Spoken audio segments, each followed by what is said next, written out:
Welcome to the 1958 World Cup. We begin our review of the first match day of the group stage with the opening match from Group 1. The reigning world champions West Germany opened the tournament against the team from Northern Ireland. Their triumph over the Hungarians in the 1954 final in Bern is considered one of the greatest sensations in soccer history. Can the Germans repeat this success at the tournament in Sweden? It's certainly starting well. Kaiserslautern midfielder Horst Eckel scores the 1-0 in the 23rd minute.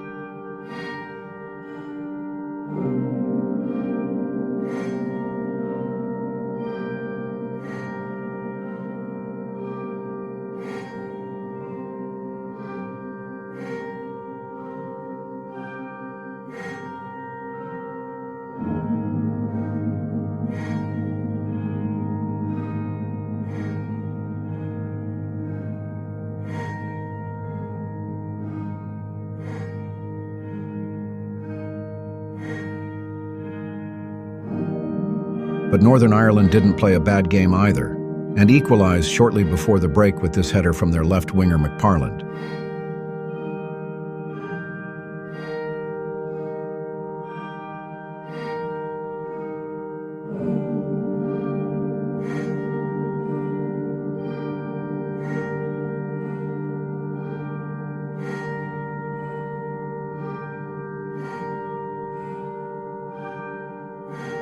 Who knows how the game would have gone in the second half if it had gone into the dressing room with a draw.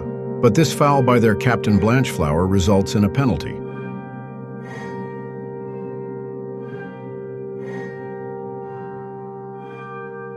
Louis Seeler, the young striker from Hamburg, keeps his nerve and converts safely to take a 2-1 lead. This is the score going into the halftime break.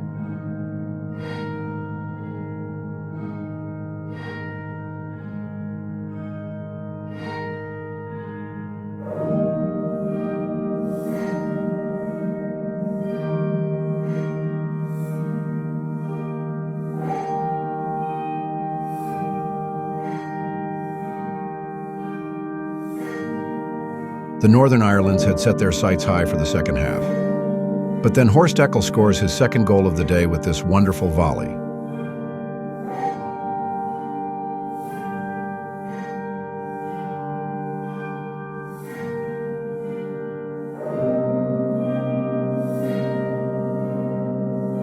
Even though the tournament has only just begun, this is likely to be one of the best goals of the tournament. Let's see what Pelé, Copa, Hamren, and the other top players have to offer.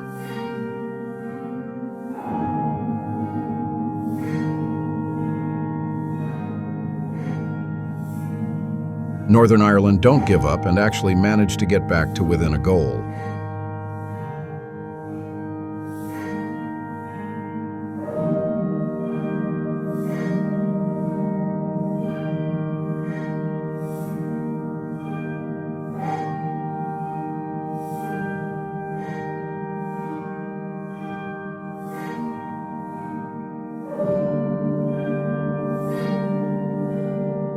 But the German team does not let itself get nervous and can even increase the score again with Seeler's second goal. The 4-2 is then also the final score.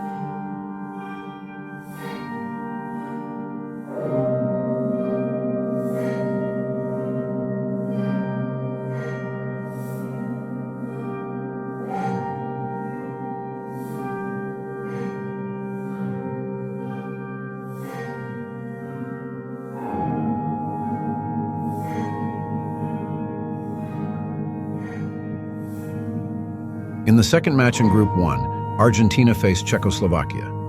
The South Americans take the lead with this goal from Rojas.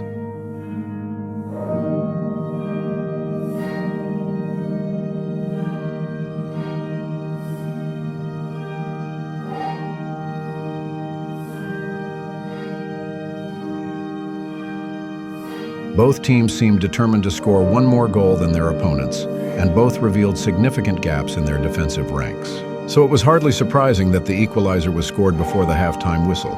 But that was not to be the last goal in this crazy game.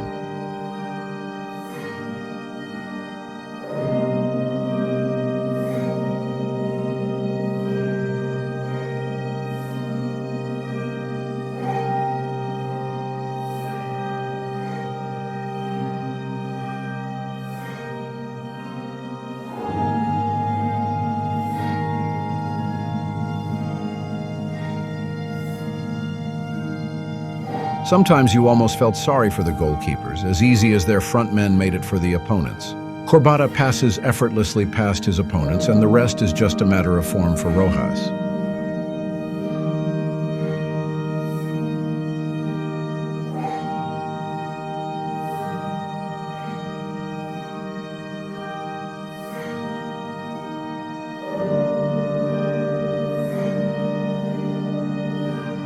When Avio increases the lead to 3-1 with this header, it looks like the game is won for the South Americans.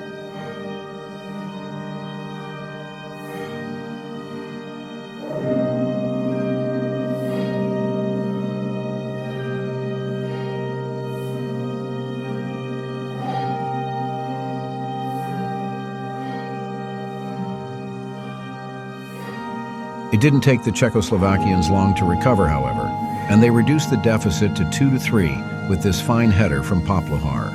And there were still over 20 minutes to play.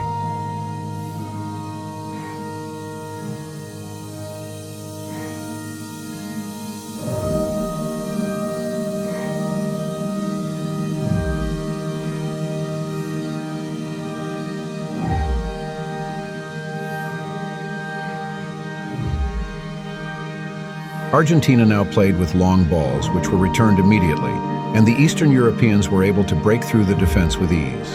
The 3-3 equalizer was the final result of this entertaining match. The spectators in Malmö got their money's worth.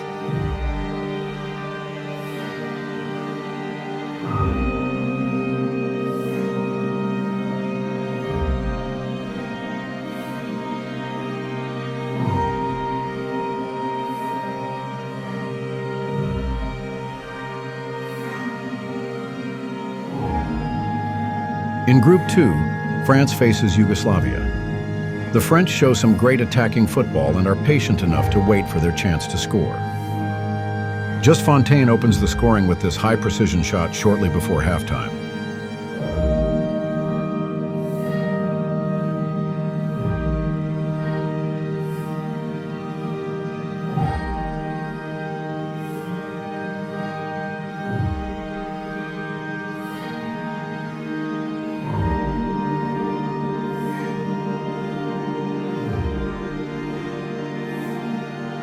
In the second half, Fontaine comes close to score his second goal of the tournament.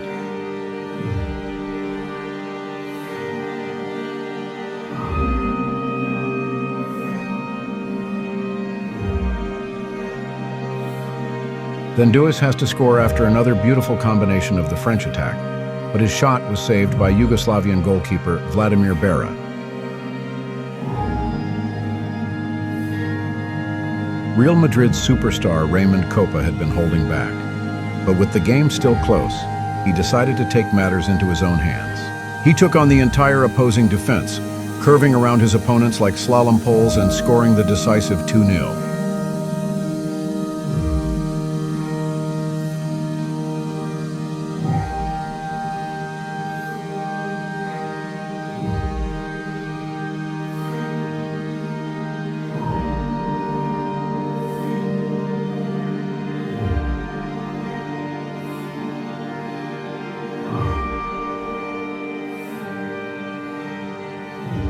In the second game of Group 2, Paraguay plays Scotland. It should be another spectacular match. Amarilla scores the opener for Paraguay here.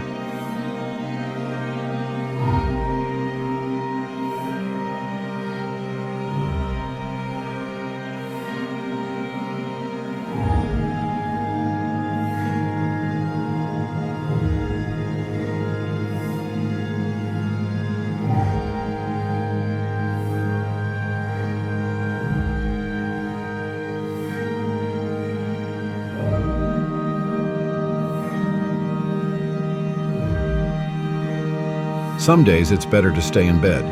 That's probably what Scotland defender John Hughey thought when he scored his own goal to make it 0-2.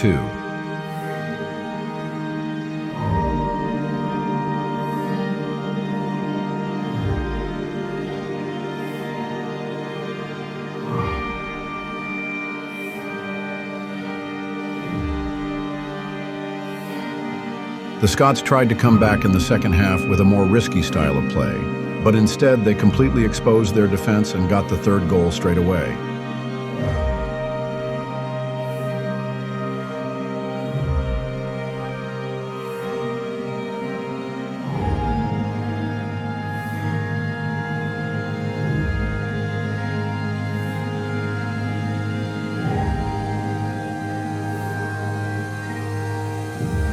With the clear lead, the Paraguayans started to concede a little more, and the Scots showed morale. Moody's goal to make it 1-3 gave them some hope again.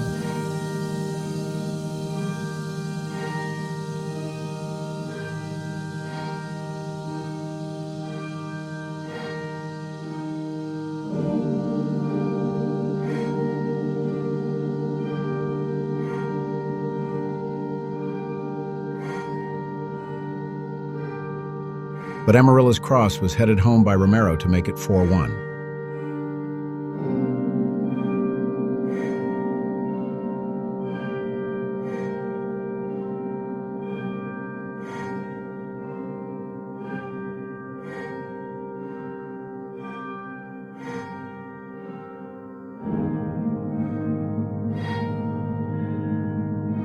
John Coyle also got on the scoresheet to make the result at least a little more bearable for his team. But it will now be very difficult for the Scots to reach the quarterfinals.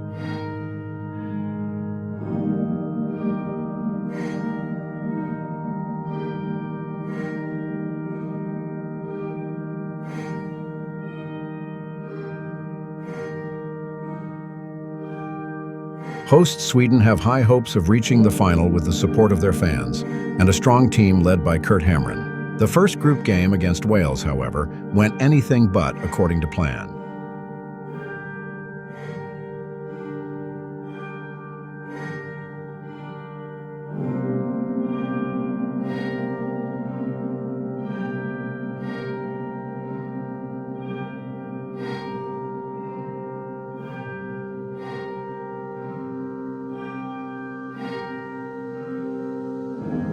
After John, Mel Charles also scored for the Welsh, who wanted to play the party crasher.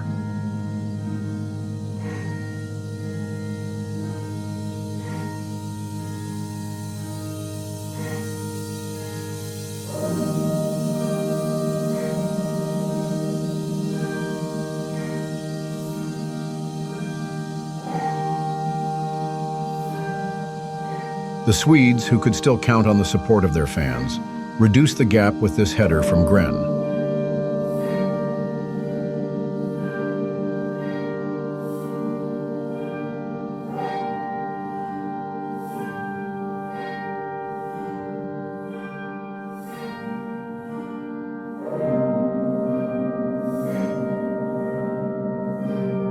Led by their captain Niels Lidholm of AC Milan, the Swedes pushed for an equalizer.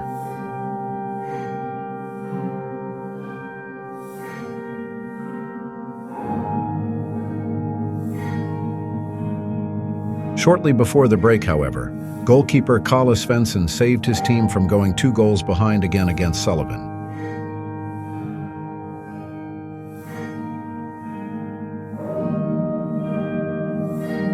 The Wales defense was unable to shut out the strong Swedish offense the whole time. And after this combination, Kurt Hamren got a free shot on goal and equalized to the delight of the spectators.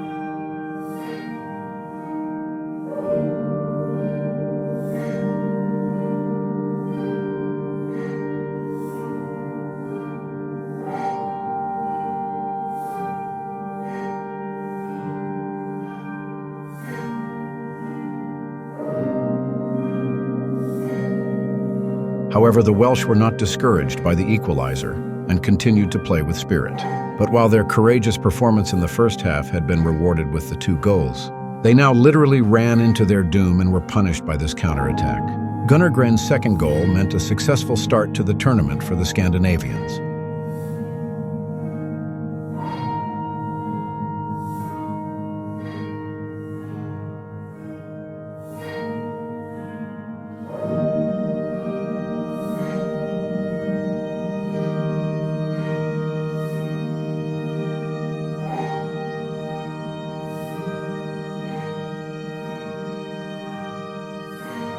Without some of their best players from the 1954 team like Coxis and Puskas, Hungary is certainly no longer comparable to the outstanding team that surprisingly lost the final against West Germany 4 years ago. The first test for the new team will be against Mexico, and it gets off to a good start with Tichy taking the lead.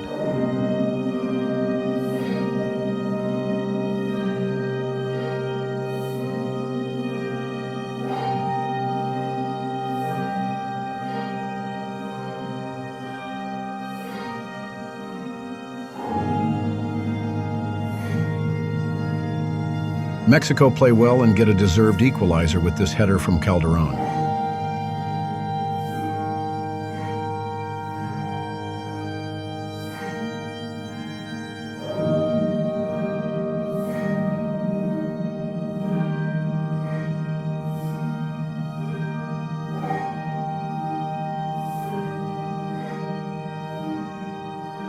But Hungary responds in style through Sandor and direct return.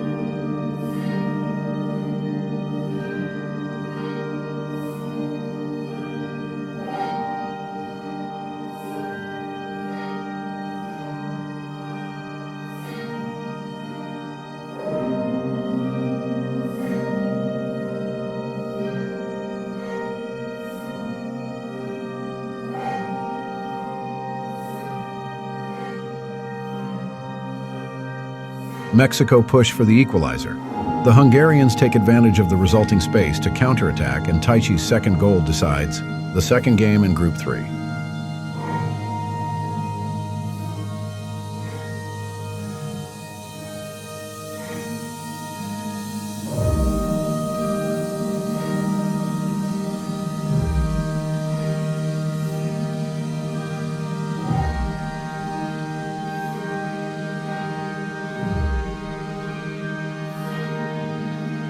England goalkeeper Colin MacDonald saves his team from going behind with strong saves early on in the Group 4 opener against Austria.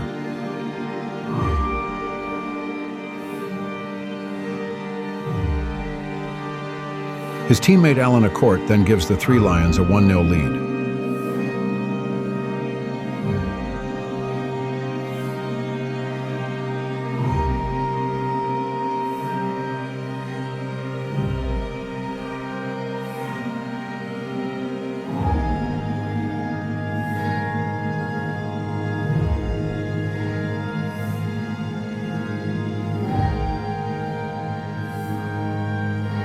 Austria's number 10, Alfred Kerner from Rapid Vienna, gets the equalizer, though.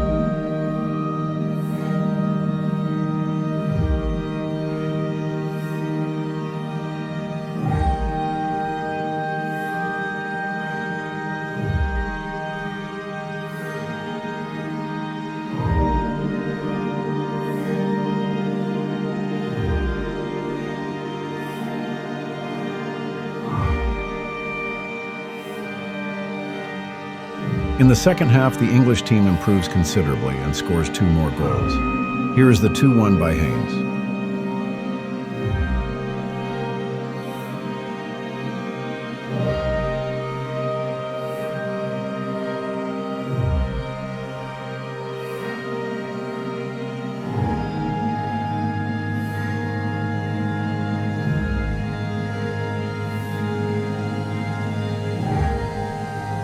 West Bromwich Albion's Derek Kevin's second try gives them a seemingly reassuring 3-1 lead.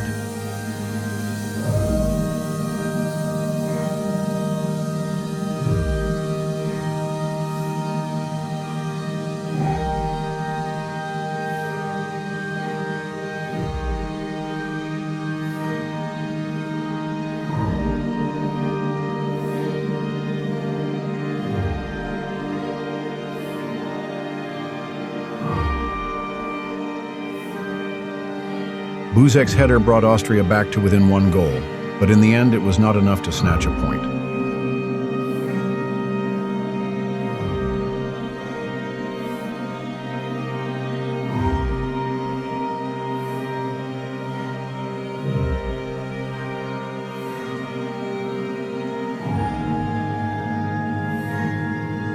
The last match of the first match day of the group stage of the 1958 World Cup was between Brazil and the Soviet Union. The world was eagerly awaiting the debut of the 17-year-old wonder kid Pelé at the most important event in the soccer world. Would he be able to withstand the pressure and fulfill the expectations at home? But the Soviet Union team are not to be underestimated either.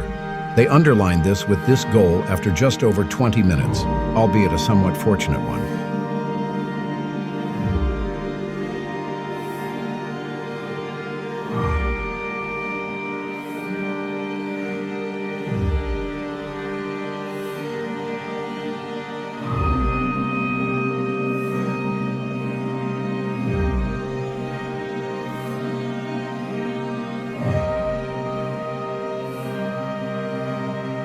But in the second half, Pelé makes his first big appearance of the tournament. With his precise shot, he gives the world's best goalkeeper Lev Yashin no chance and scores the equalizer for Brazil.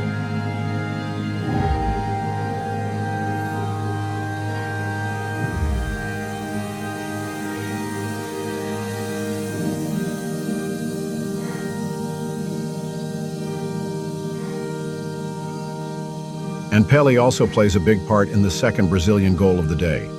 He spots Mario Zagallo on the left, who uses his space to make it 2-1.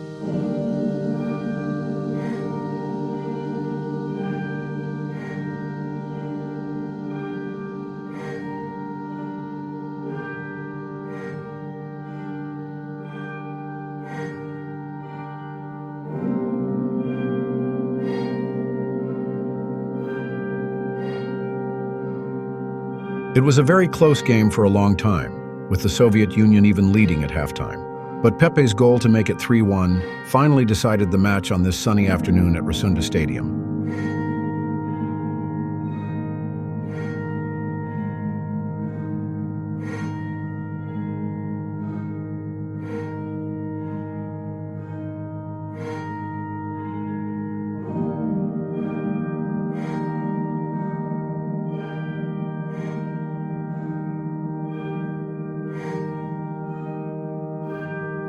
Zito even increases the score to 4-1 at the end and ensures the perfect start for the South Americans.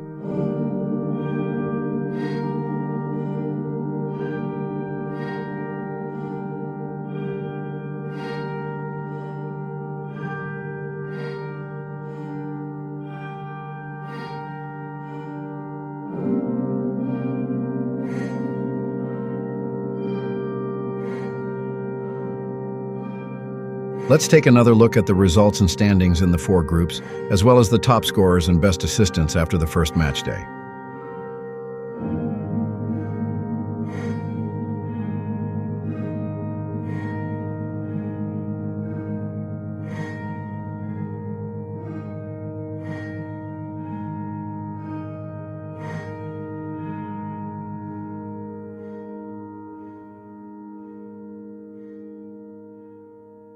The first decisions could be made on the second match day. The teams that lost the first match are under particular pressure.